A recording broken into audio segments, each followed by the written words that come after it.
Good morning guys. So daily routine లైఫ్లో అయితే ఇది డే 3. సో ఈరోజు అయితే మార్నింగ్ అయితే నేను కెలాగ్ చాకీస్ తీసుకున్నా. ఎందుకంటే మనం చిన్న గొల్లీలం కదా, అందుకు ఇక నేనైతే పొద్దున జిమ్కి అయితే వచ్చేసిన. సో రాగానే మనోడు ప్రీ వర్కౌట్ అయితే తీసేసుకుంటుండు ఆల్రెడీ. పొద్దునే అన్న నాకైతే క్లాస్ వీక్తుండు, వర్కౌట్ ఏం చేస్తలే, టైం పాస్ చేస్తున్నాను. మీ అందరికి తెలుసా, మీ అందరికన్నా బాగా చేస్తాను నేను. ఇక ఈరోజు అయితే లెగ్స్ వర్కౌట్లో ఇదైతే యాజ్ వర్కౌట్ అంట. ఇది ఇదైతే అవుట్ అంట. ఏమవుటో ఏమో. నెక్స్ట్ వచ్చేసి 200 స్క్వాట్స్, జస్ట్ 200 మాత్రమే, అసలు మామూలుగా. ఇక దాని తర్వాత లెగ్ ప్రెస్. ఇక నాకైతే లేదని చెప్పి మామూలు వీడియో తీసిన, మామూలుగా లేదా. ఇక నెక్స్ట్ వర్క్ వచ్చేసి లంచెస్. చూస్తున్నారు కదా, ఏలియన్స్ ఉన్నట్టు ఉన్నాం ఇంటికి.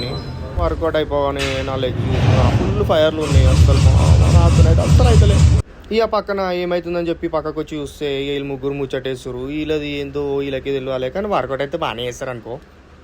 ఇక వాళ్ళ గురించి ఎందుకులే అని చెప్పి లైక్ ఎక్స్టెన్షన్ చేస్తున్నా. చూస్తున్నారు కదా పైన స్పీడ్ బ్రేకర్లు ఎట్టున్నాయి, నలిపేస్తా తొడల్లో. ఇక లాస్ట్ వర్కౌట్ అట్లా కాప్స్ చేసి కిందికి మీదికి ఒక 100 చేసేసినాము. ఇక అట్లా 2 నిమిషాలు కూర్చోగానే కాళ్ళ నాకు తెలిసి జీవితంలో కూడా ఇంత కష్టపడి ఉంటాము. నడవలేకైతే నీట్గా ఇంటికి అయితే వెళ్ళిపోయినాం. బాయ్.